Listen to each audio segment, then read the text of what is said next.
Now, before we can get into some of the other teaching and training and equipping, one of our big things is we really want to start with Jesus. Like, he is the beginning, he is the end, he is the Alpha, the Omega. Like, everything is about him. And there's a story in the Old Testament, I'm forgetting the verse, but it's the story of when Jacob was,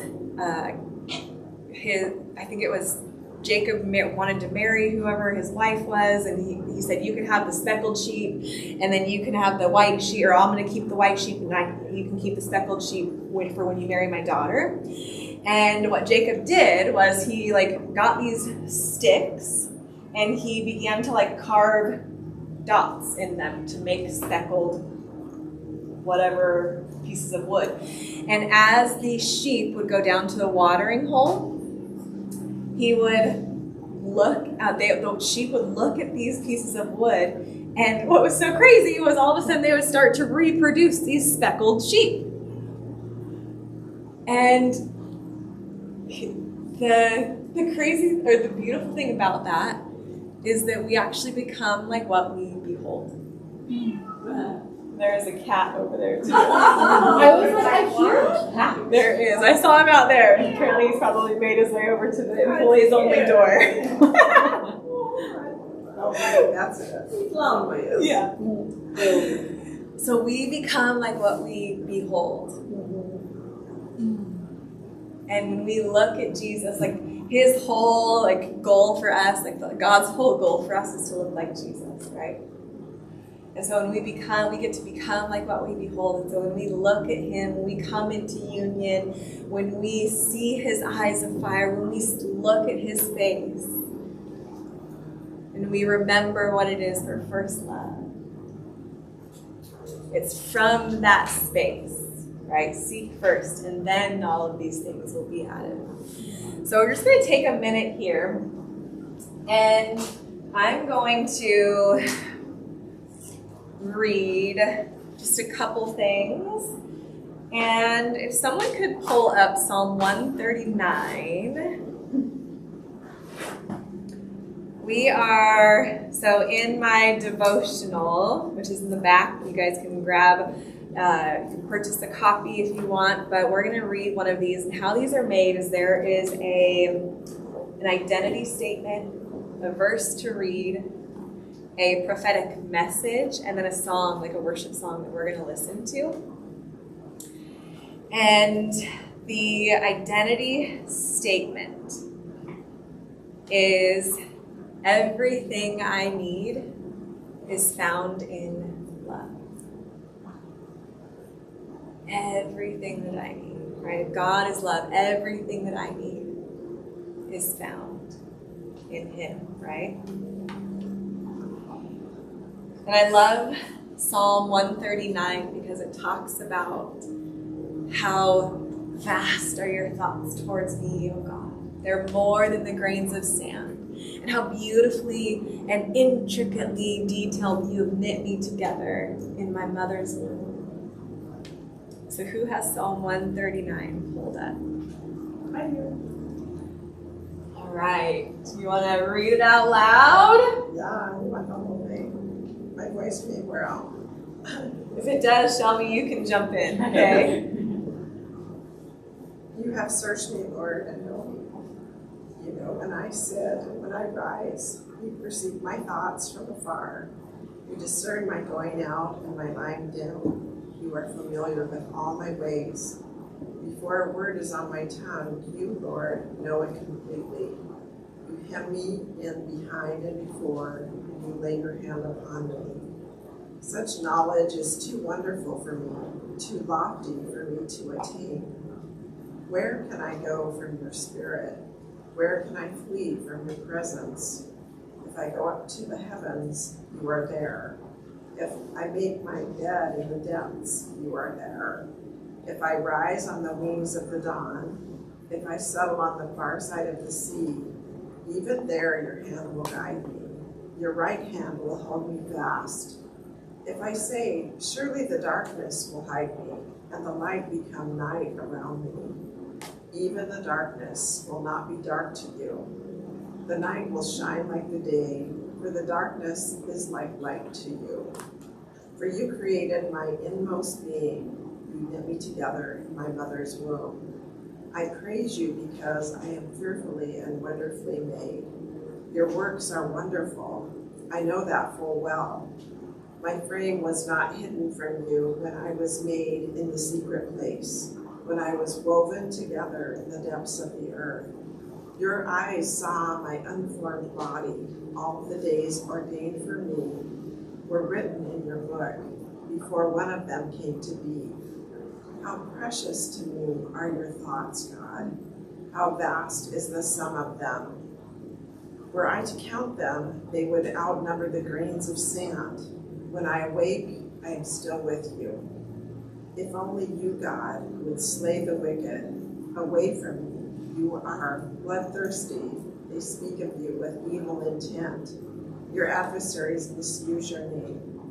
I do not hate those who hate you, Lord, and abhor those who are in rebellion against you.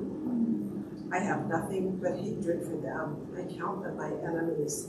Search me, God, and know my heart. Test me and know my anxious thoughts. See if there is any offensive way in me, and lead me in the way everlasting. What are some lines that stood out to you as we were reading that?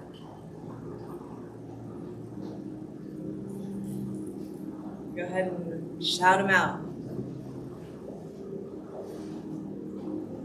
Apparently one from the past, because I have it highlighted. Ooh. Was the, you've gone into my future to prepare the way, and in kindness you follow behind me to spare me from the harm of my past. You've laid your hand on me. Yeah. So good. Anyone else? Okay, I like this version. Leah had the New Living. The very last verse, point out anything in me that offends you and lead me along the path of everlasting life. Because we were talking about that, and I think we'll get into it. But what, you can say that offends God, but sometimes it can be offensive to him because we have the wrong idea of who he is. And like, that would have felt like if I was thinking Charity was this, that, or the other, she really wasn't. Well, he can read our thoughts, but it's kind of not saying, you're going to nitpick every one of my thoughts. But what I got out of it was I don't want to think incorrectly of who he is. And if he points that out to me, I get free and I get a better vision of who he is. So I'm like, I'm going to give you permission to point that out of me where I get wrong thinking of who you are. Yeah. That's free. Yeah, that's good. That's good. One of my favorite parts of that verse is where it talks about his thoughts towards us are more than the grains of sand. And if you've ever been to the beach, you know that that's a lot of sand. Like even on one beach. Oh, and God's thoughts towards you. God's thoughts towards you. God's thoughts towards you are more than the grains of sand. So you are always on his mind. He is always speaking.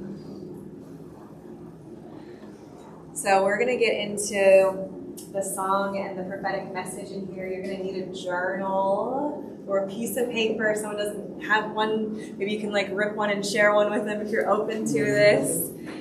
But I'm just going to read the prophetic message, and then as the song plays, I just want you to kind of take a minute, and I'll give you the prompt of what it is here, but remember that everything that you need is found in life. And here's the prophetic message. It says, my love, you can stop striving for wholeness. Your full healing has already been paid for. It is not your job to search your own heart. It's your job to open up and allow me to gently search and to heal the places that need restoring. take a moment and open up your heart to me and allow me to bring the healing balm of heaven into the wounded places of your hearts. And allow my love to wash over you. And as you listen to the song, it's called When I Lock Eyes with You by Maverick City in Upper Room. I want you just to kind of write down what the Holy Spirit is inviting you into. Like, no one's going to read it. This is just between you and Holy Spirit. But I know that He's going to invite you into a space of speaking delight and love and healing and truth over you and exactly what it is that you need to hear. Now, the beautiful thing about God is, remember, His thoughts towards you are more than the grains of sand. So His voice isn't necessarily like trying to find a needle in the haystack, it's the haystack. So trust that you hear Him. Trust that He's always speaking. Trust that you are designed and hardwired to recognize and to respond to the voice of God. And as you journal, as you just kind of, I'm going to play the song so you can just kind of sit for a minute and listen. You can close your eyes.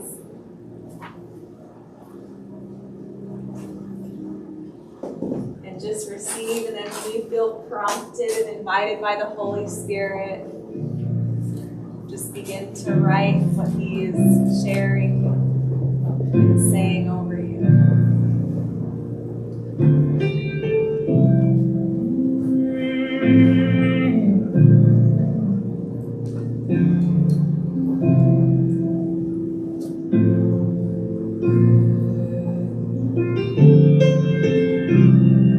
When I lock eyes with you,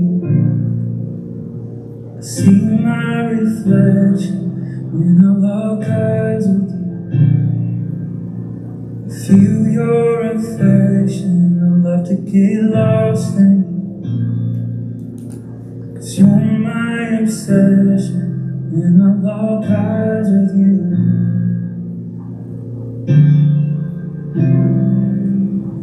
and all I want is you. And all I need is you. And all I see is you, just you.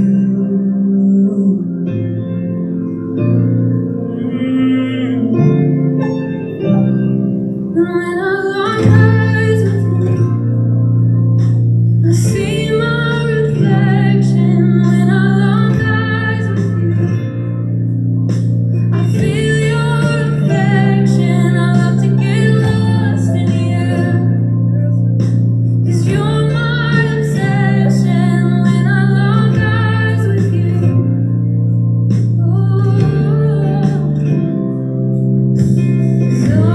I want is you,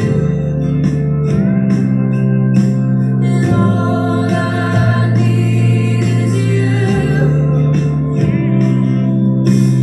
All I see is you, just you, Jesus. All I want is you. All I need is you. My breath, my life. All I see is you, just you, just you. Sing it again.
you, but that song awakens such a hunger in me for first love.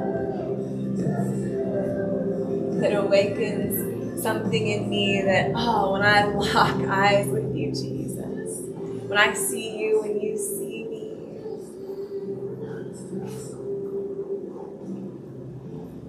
if you've ever been in love, you know it's like when you are first in love with someone. There is such passion, there is such excitement, there is such hope for the future. There is this crazy obsession in a good way. You think about them all the time. They think about you all the time. You spend hours on the phone or hours, till 3 a.m. talking, wishing and hoping and dreaming and all of the things. How many of you have ever been in love like that? Yeah.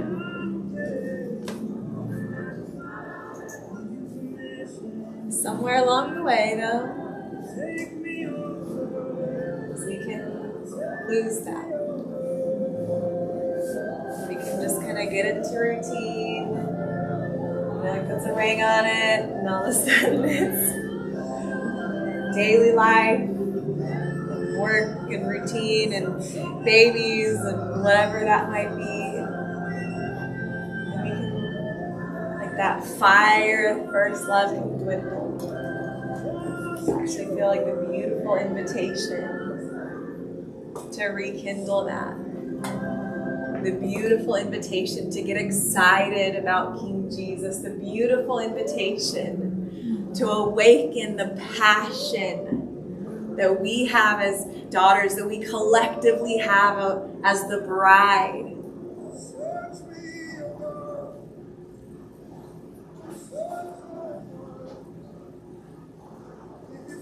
So I'm just going to pray that God just awakens first love again. So God, I just pray right now for every single woman in the room that you would awaken first love again.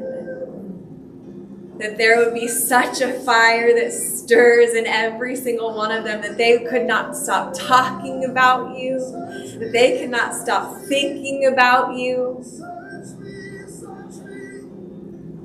Oh God, that they would fall madly in love with you all over again. God, I also thank you that you are the pursuer. God, that there was not a moment of our life that you have ever not pursued us. God pursued Adam in the garden. God so loved the world that he gave. He is the pursuer. He is pursuing you. He is chasing you down. He is after your heart. And he is a jealous God that anything else that gets in the way of love, he is willing to burn up. So God, give us eyes for only you and you alone.